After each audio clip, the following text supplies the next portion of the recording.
Last class में बताओ यही पढ़े थे, use of since, use of for. चलो थोड़ा टाइम बचाएंगे चेकिंग करने के लिए। एट एनी कॉस्ट का मतलब बताओ, किसी भी तरह, किसी भी हाल पर, किसी भी कीमत पर। समहाउ मतलब किसी भी या कैसे भी बचना, ऐसे बोलता ना, मैं कैसे भी बच निकला। सो मतलब इसीलिए बताए थे कीप के बाद, जैसे वहाँ लिखता रहता है ऐसा बताए थे, तो इसमें बताए थे कीप के बाद क्या लगाओगे, फोर्थ फॉर्म ऑफ, जिसको जिरंड का केस बताए थे, कल याद है आपको। उसके बाद कीप, जैसे मैं वह बोलता रहता तो ही कीप्स स्पीकिंग हो जाएगा। मैं बोलता रहता हूँ आई कीप स्पीकिंग होगा। वह इंग्लिश बोलता रहता तो ही कीप्स स्पीकिंग। ये सब कल बताए थे, एबव ऑल, अर्लियर, ये सब बता दिए थे। अब हम लोग आते हैं लास्ट क्लास से आगे। यूज ऑफ हेडिंग डालिएगा सिंस और फॉर, यही लिखवाए थे। बोलो डस्टर कहाँ है जी? आपके पास डस्टर है? देखो नहीं है, एक रफ पेज दे दीजिए, कैसे पेज दो ना इसको।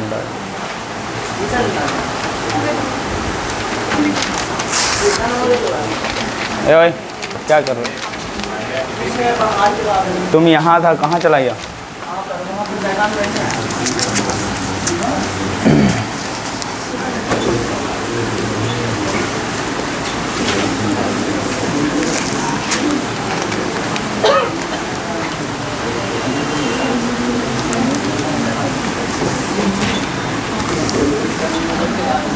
चलिए लास्ट क्लास में बताओ, मैं रिवीजन कर देता हूँ।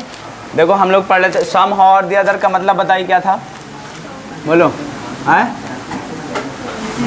हाँ, कैसे भी या किसी भी तरह निकले थे ना ऐसा करके। चलिए कल वाला केस में हम लोग यहाँ से स्टार्ट किए थे, basic of present perfect continuous tense.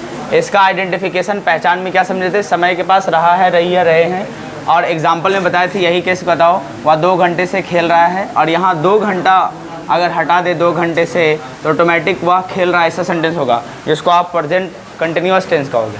Clear है? तो यही अगर टाइम के साथ रहा रही आएगा तो प्रेजेंट परफेक्ट कंटिन्यूअस टेंस कहेंगे। अगर टाइम हट जाएगा, सिर्फ रहा रही आएगा, तो समझ जाना प्रेजेंट कंटिन्यूअस टेंस होगा। और दोनों में यही अंतर है, जिसके समय के साथ रहेगा, रहा रही, तो समझ जाना कौन सा, प्रेजेंट परफेक्ट कंटिन्यूअस। इसमें एडवांस में पढ़ेंगे कैसे आता है, लेकिन फिलहाल बचपन वाला केस कि समय के साथ रहा रही लगा रहे तो समझ जाना प्रेजेंट परफेक्ट कंटिन्यूअस। अगर ना लगा रहे, सिर्फ रहा रही लगे, तो समझ जाना प्रेजेंट कंटिन्यूअस। क्लियर है? और इसको देख के प्रेजेंट समझना, और रहा रही लगे तो समझ जाना कंटिन्यूअस है। और इसी में बताए थे सब्जेक्ट के बाद हैज़ या हैव लगाना है, been, fourth form verb, object या अदर वर्ड, सीन्स या फोर प्लस टाइम। और ये सब हम लोग सीख चुके थे, हैज़ किसके साथ, हैव किसके साथ, क्योंकि प्रेजेंट परफेक्ट में पढ़े थे। बीन, बिफोर, ऑब्जेक्ट या अदर वर्ड। कुछ नया बात है तो ये वाला अभी नया आया, सिंस या फोर, और वही हेडिंग डलवाए थे, यूज़ ऑफ सिंस और फोर। ठीक है? अब देखिए सबसे पहले हम लोग क्लॉक टाइम से चलते हैं कि पॉइंट ऑफ टाइम क्या होता है। पॉइंट ऑफ टाइम देखो, यूज़ जो होगा सिंस का सबसे पहले किसके साथ यूज़ करोगे, तो पॉइंट ऑफ टाइम के साथ। और पॉइंट ऑफ टाइम क्या होता है ये समझने की बात है। देखो पॉइंट ऑफ टाइम का मतलब सीधा सीधा समझोगे निश्चित समय। निश्चित समय मतलब एक पॉइंट आपको मिले और वहाँ से पूरा टाइम को कैलकुलेट कर पाओ। देखो मैं क्लॉक बना लेता हूँ, ऊपर में 12, नीचे में 6, इधर 3, इधर 9 है, तो ऑटोमेटिक यहाँ पे 1 होगा, यहाँ पे 2, इधर बताइए 4, इधर 5, इधर बताओ 7, 8, उधर बताओ 10 और 11 और हो गया 12। मैं कहूँ 12 बजे से, तो बताओ एक पॉइंट बनेगा कि नहीं बनेगा? बनेगा ना। तो ऑटोमेटिक कभी बोलो 12 बजे से, 1 बजे से, 2 बजे से, 3 बजे से, 4 बजे से, जहाँ पर भी मैं क्लॉक टाइम ले रहा हूँ ऑटोमेटिक पॉइंट बनता हुआ दिखाई दे रहा। मैं कहूँ वह 12 बजे से काम कर रहा है, तो ऑटोमेटिक आप पूरा टाइम कैलकुलेट करके बता दोगे कि कितना बजे से काम कर रहा हो, कितना घंटे हो चुके। समझ पा रहे? जब ऐसा टाइम कभी भी मिलता है तो उसको पॉइंट ऑफ टाइम कहेंगे। और पॉइंट ऑफ टाइम देखो कभी भी आप एक पॉइंट भी बना लोगे, एक कैलेंडर बना लो, जैसे मैं लिखूँ यहाँ पे जनवरी, यहाँ पे दिसंबर, और मैं यहाँ से फेब, मार्च, अप्रैल डॉट डॉट डॉट करके दिसंबर तक मैं पहुंच जाता हूं, तो ऑटोमेटिक खुद बताइए, मैं कहूं जनवरी से काम कर रहा है तो एक पॉइंट ऑफ टाइम बनेगा। और मैं अभी तक बताओ कौन सा मंथ चल रहा है, मई चल रहा है, तो बताइए जैसे आप मालूम चला यहाँ पे मई चल रहा है, तो अभी बताओ कितना महीना काम करते हुए हो गए, 5 मंथ हो चुके। तो इसी को कहते हैं पॉइंट ऑफ टाइम। जहाँ से स्टार्टिंग हुआ वहाँ का मतलब बिगनिंग मतलब इनिशियल पॉइंट मालूम होना चाहिए, उसी को कहते हैं पॉइंट ऑफ टाइम। इनिशियल मतलब समझोगे बिगनिंग ऑफ टाइम। समझ पा रहे कि नहीं पा रहे? अब देखिए यहाँ पे फिर से मैं कहूँ 1 बजे से, तो क्या लगाओगे, सिंस 1 o'clock। 2 बजे से तो सिंस 2 o'clock। 3 बजे से सिंस 3 o'clock। क्यों? पॉइंट ऑफ टाइम मिल रहा है, आप कैलकुलेट कर सकते हैं पूरा टाइम। अगर इसी में कह देते हैं कि जनवरी से, तो भी क्या लगाते हो, सिंस लगाते, सिंस जनवरी, सिंस फरवरी, सिंस मार्च, सिंस अप्रैल, इस तरह से चलता। उसी तरह बताओ एक बार और ले लेता हूँ, यहाँ मालूम चला मंडे है और इधर मैं संडे तक ले लेता हूँ। खुद बताओ बीच में जितना भी आएगा नेम ऑफ डेज सब पॉइंट ऑफ टाइम में जाएगा। कैसे जाएगा बताओ? मैं कहूँ मंडे से काम कर रहा है तो एक पॉइंट बनेगा कि नहीं बनेगा? समझ पा रहे? अभी तक कितना कौन सा दिन हुआ, कितना दिन गुजरा, सब बता दोगे। लेकिन इसी में कहने 2 दिनों से काम कर रहा है तो कहीं भी पॉइंट आप बता सकते हो कि यहाँ से है? नहीं ना। मैं कहूँ 2 घंटे से काम कर रहा है, कैलकुलेट करके बता दो कहाँ से पॉइंट बना है? नहीं। समझ रहे? यानी आप बेसिक अंडरस्टैंडिंग, जब भी टाइम लिखा हुआ मिल जाए तो अगर लिखने के बाद ये पता चले मैं पॉइंट निकाल सकता हूँ कहीं पे, तो समझ जाना सिंस लगेगा। अगर नहीं निकल पा रहा तो समझ जाना फोर लगेगा।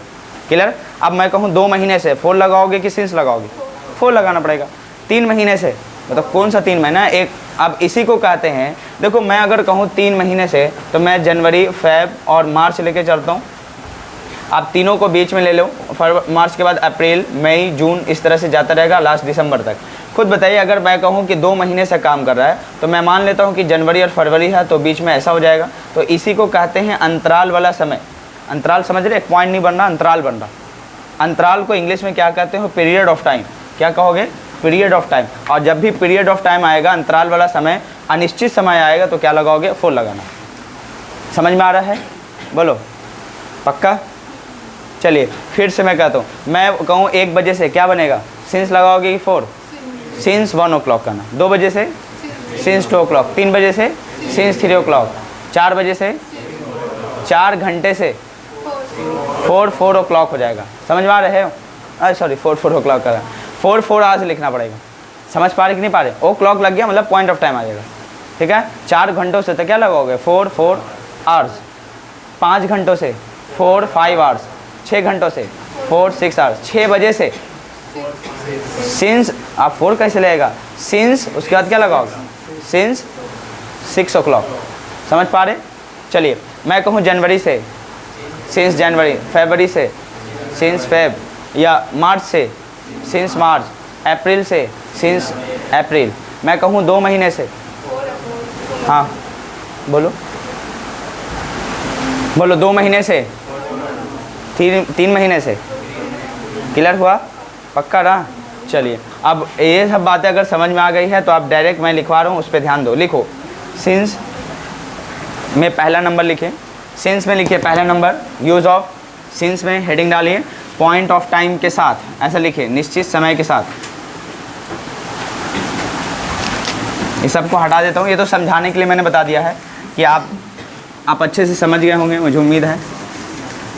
चलिए यहाँ पे पॉइंट ऑफ टाइम हेडिंग डालें, पॉइंट ऑफ टाइम के साथ, निश्चित समय के साथ, with point of time. English में लिखोगे with point of time.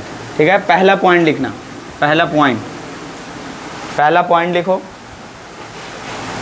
Name of clock time, name of clock time, name of clock time. Example जैसे लिखना 1 बजे से, 1 बजे से, 1 बजे से, तो आप लिखना है since 1 o'clock, since 1 o'clock, since 1 o'clock। वैसे ही लिखना है 2 बजे से, बन जाएगा? खुद से लिख लो, क्या लिखोगे? Since 2 o'clock। कर लोगे? अब कैसा भी टाइम आएगा, समझ में आ गया क्लॉक का टाइम? हाँ, वो अगर आ जाए 4 घंटे से 5 घंटे तो पॉइंट तो बनेगा नहीं, अंतराल बन जाएगा। तो ऐसे सिचुएशन में पीरियड ऑफ टाइम के साथ क्या लगाना? 4। पहला पॉइंट बोलो, समझ में आ गया है? दूसरा पॉइंट लिखो। चलिए नेम ऑफ हेडिंग डालिएगा, name of days, name of days के साथ, नेम ऑफ डेज के साथ। क्यों नेम ऑफ डेज के साथ लगाएं? समझ में आया? क्योंकि पॉइंट बन रहा वहाँ पे। ठीक है ना? नेम ऑफ डेज जैसे बताओ, सिंस क्या लगाओगे? Monday, since Tuesday, since Wednesday,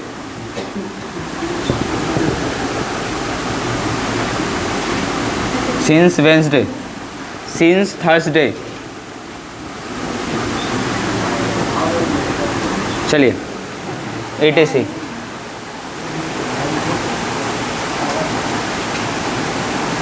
since Thursday.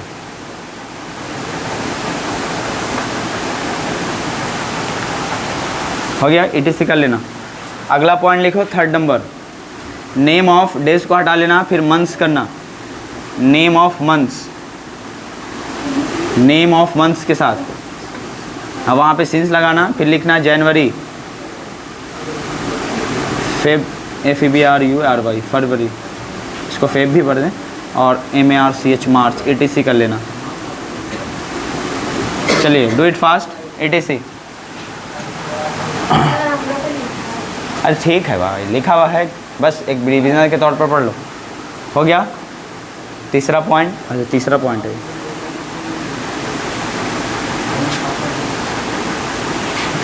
चौथा पॉइंट में लिखना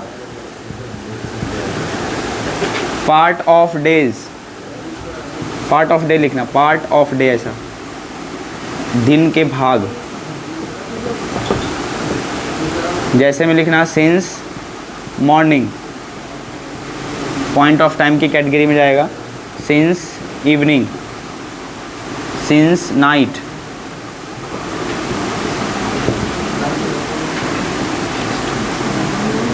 since afternoon.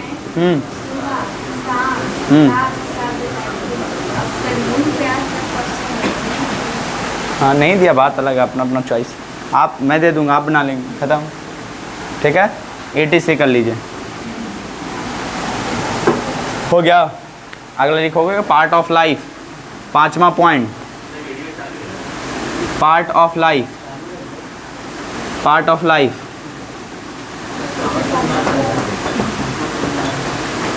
Since childhood, younghood, ETC।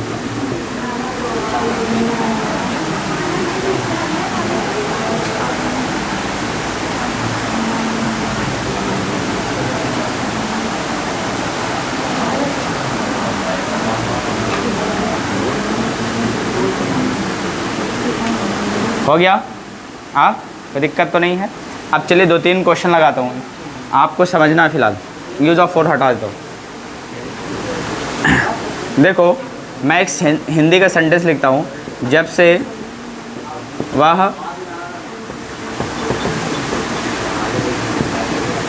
पैदा हुआ है या जन्म लिया है, ठीक है ना। अब इसका अंग्रेज़ी लिखते सीधा सीधा, व्हेन ही वाज बोर्न, ठीक है। अब कैसे हुआ, आगे चल के हम लोग पैसिव केस पढ़ेंगे, एडवांस टेंस पढ़ेंगे, तो उसमें बताएंगे। फिलहाल इसका ट्रांसलेशन ये होगा कि जब से वह पैदा हुआ, तो समझना व्हेन ही वाज बोर्न, ठीक है ना। या जब से वह पैदा हुआ तो भी यही होगा, व्हेन ही वाज बोर्न लिखना पड़ेगा। अब एक बात बताओ, ये पॉइंट ऑफ टाइम है कि अंतराल वाला समय, पीरियड ऑफ टाइम है? जब से वह पैदा हुआ, देखो जब से वो पैदा हुआ, ऑटोमेटिक जब पैदा हुआ होगा तो पूरा डेट होगा, होगा कि नहीं होगा, कब पैदा हुआ पूरा टाइम होगा, क्या फिक्स्ड पॉइंट ऑफ टाइम होगा कि नहीं वहाँ, समझ पा रहे। तो इसके साथ इससे पहले बताओ क्या लगाओगे, है ना। मैं बोलूँ जब से पैदा हुआ, चलो जब से के लिए आप यहाँ पे वेन ना लगा के फिर वही लगाएंगे, एडवांस टेंस में सिंस लगाना पड़ेगा। अब बताओ जब से के लिए आप क्या लगाओगे, सिंस, और यहाँ पे बताओ ये जब से वह पैदा हुआ, ये पॉइंट ऑफ टाइम था कि पीरियड ऑफ टाइम था, तो पॉइंट ऑफ टाइम था, क्योंकि आप अच्छे से कैलकुलेट कर पाओगे पूरा डेट मंथ होगा कि नहीं होगा, तो इसको क्या कहोगे, पॉइंट ऑफ टाइम। मैं बोलूँ भारत आज़ाद हुआ, तो बताइए ये कौन सा टाइम होगा। अब वैसे ही लिख दूं कि जब से भारत आज़ाद हुआ, तो जब से के लिए इंग्लिश लगाओगे सिंस। आगे प्रीपोजिशन में बताएंगे, अलग अलग मीनिंग निकलेगा, ये कंजंक्शन की तरह फिलहाल काम करेगा। बताओ सिंस, उसके बाद यहाँ पे क्या लिखोगे, सिंस, उसके बाद इंडिया लगाओगे, सिंस इंडिया गॉट फ्रीडम। इसका मतलब क्या होगा, जब से भारत आज़ाद हुआ। तो बताइए यहाँ पे सिंस क्यों लगा, समझ में आया, क्योंकि आपको पूरा पॉइंट ऑफ टाइम की कैटेगरी आया। क्या अंतराल बनाएगा, अंतराल नहीं ना बनाएगा, अंतराल बना सकता है, पॉइंट ऑफ टाइम की कैटेगरी में जाएगा, क्योंकि एक फिक्स डेट होगा कब हुआ, समझ पा रहे। और जब भी फिक्स डेट हो तो भी आप किसके साथ जाओगे, सिंस के साथ जाएंगे। क्लियर हुआ, जहाँ पे कोई अंतराल ना बने, सिर्फ एक पॉइंट ऑफ टाइम आए कि इस दिन इस समय ये हुआ, समझ पा रहे। तो ऐसी घटना के साथ, ऐसे इवेंट के साथ क्या लगाना है, सिंस लगाना। बोले क्लियर है, कोई दिक्कत तो नहीं है। तो आप इसको भी लिख लेना, सिंस इंडिया गॉट फ्रीडम। अब यहाँ पे 4 नहीं लगा सकते, क्लियर है, क्यों नहीं लगाएंगे, समझ में आया। चलो जल्दी से एग्जांपल लिख लेना है। अरे लग जाएगा, कल परसों से लगेगा, आज से नहीं लगेगा, क्योंकि जब क्लास में आते हो दूर से और गर्मी में आते हो तो फिर एसी में भी गर्मी लगेगा। हो गया, क्लियर है। अभी और पॉइंट बाकी है लेकिन फ़िलहाल हम लोग चलेंगे यूज़ ऑफ फोर के ऊपर।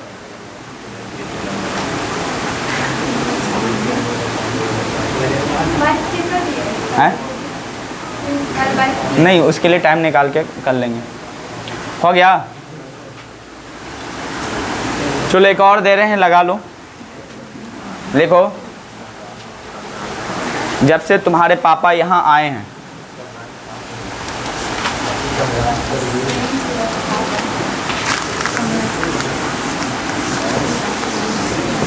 ये सब एडवांटेज से पढ़ेंगे कैसे ट्रांसलेट हुआ। फिलहाल मैं समझोगे इस तरह से करवा दे रहा हूँ डायरेक्ट। बोलो, एक मिनट। जब से तुम्हारे पापा यहाँ आए हैं, चलिए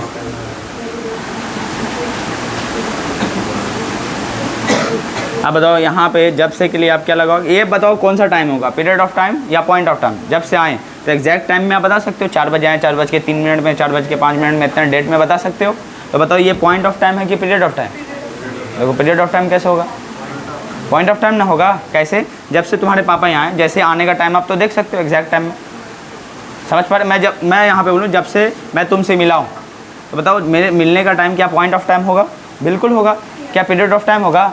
पीरियड ऑफ टाइम का मतलब एक अंतराल बनेगा लंबा सा, समझ पा। जैसे 2 महीने 3 महीने से बताओ 2 महीना होगा या 3 महीना होगा, तो एक अंतराल ना बनेगा, पॉइंट तो बन नहीं सकता। तो ऐसे सिचुएशन में क्या लगाओगे, जब अंतराल बन जाए तो 4 लगाना, अब पॉइंट बन जाए तो सिंस लगाना।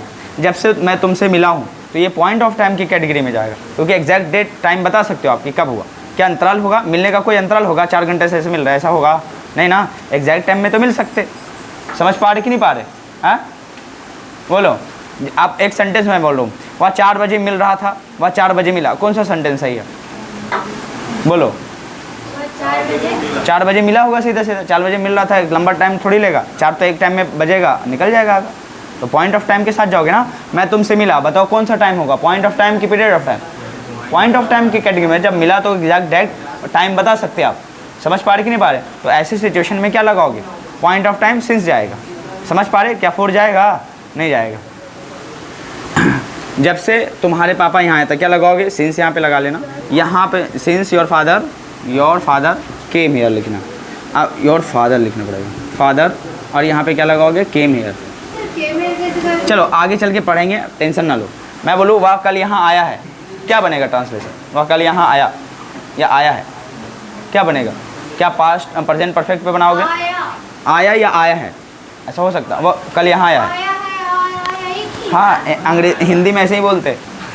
आगे चल के एडवांस टेंस से पढ़ेंगे, टेंशन ना लो, ठीक है ना। और दोनों को पास्ट इंडेफिनिट में ही बनाना है, टेंशन नहीं लेना है। आगे चल के एडवांस टेंस पढ़ेंगे। आया है, आप कहोगे है होते हुए भी पास्ट क्यों बना? इसका क्वेश्चन मार्क पास्ट में इसमें मिलेगा, इसलिए तो उसमें लिखा था, बेसिक बात है। हाँ, तो इट हैज़ बीन 2 आवर्स हो जाएगा। तो